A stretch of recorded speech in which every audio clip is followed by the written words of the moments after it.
नमस्कार, मी प्रीती. मी मराठी लाईव्हच्या prime time मध्ये तुम्हा सर्वांचं खूप स्वागत. केंद्रीय मंत्री नारायण राणे यांनी पुन्हा एकदा माजी मुख्यमंत्री उद्धव ठाकरे यांच्यावर हल्ला चढवला. बाळासाहेब गेले त्यानंतर त्यांचे रुद्राक्ष याच उद्धव ठाकरेंनी फेकून दिले असा खळबळजनक दावा नारायण राणे यांनी केला.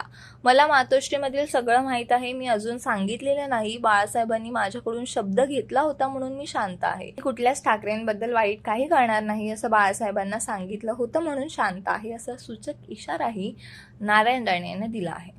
पुण्यातून मोठी बातमी समोर येत आहे. मनसेला सोडचिठ्ठी देणारे नेते वसंत मोरे यांना वंचितकडून उमेदवारी जाहीर झाली आहे.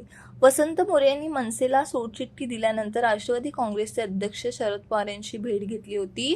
त्यानंतर त्यांनी काँग्रेसचे आमदार रवींद्र धंगेकर यांची देखील भेट घेतली होती. पण काँग्रेसकडून पुण्यात रवींद्र धंगेकर यांना उमेदवारी जाहीर झाल्याचं पाहायला मिळालं.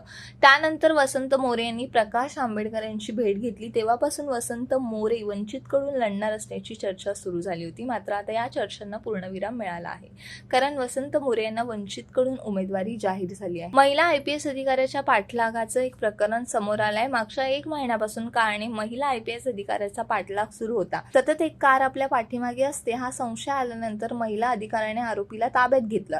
सध्या या आरोपीची चौकशी सुरू आहे. खाण माफियाशी संबंधित हे प्रकरण आहे. आरोपी 1 महिन्यापासून ट्रेनी लेडी IPS अधिकारी अनु बेनीवाल यांचं मोबाईल लोकेशन ट्रेस करत होता. आरोपी महिला अधिकाऱ्याचं लोकेशन खाण माफियापर्यंत पोहोचवायचं.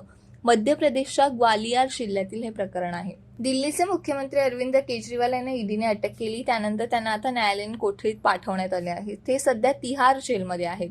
दिल्लीचे मुख्यमंत्री अरविंद केजरीवाल यांना तुरुंग क्रमांक 2 मध्ये ठेवण्यात आले आहे, जी एक 14x8 खोली आहे. येथे सिमेंटच्या प्लॅटफॉर्मवर झोपण्यासाठी गादी, घोंगडी आणि उशी देण्यात आली आहे.